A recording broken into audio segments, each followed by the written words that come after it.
છોટાઉદેપુર જિલ્લાની 32 જિલ્લા પંચાયત બેઠકો અને 150 તાલુકા પંચાયત બેઠકો માટે આવતીકાલે રવિવારે રસાકસી ભર્યું મતદાન યોજાશે।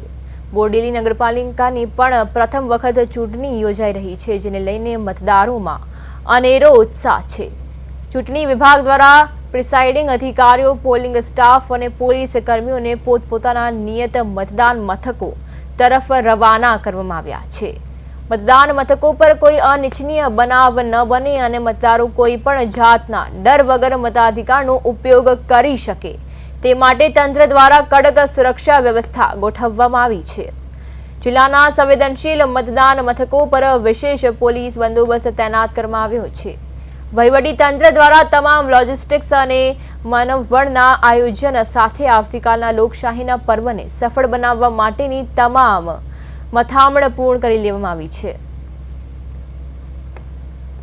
जो पंचायत के इलेक्शन की अभी प्रक्रिया चालू है, उसके तहत आज ईवीएम डिस्पैचिंग की कामगिरी हमने अभी शुरू कर दी है छोटा उदयपुर तालुका और जिला पंचायत के लिए।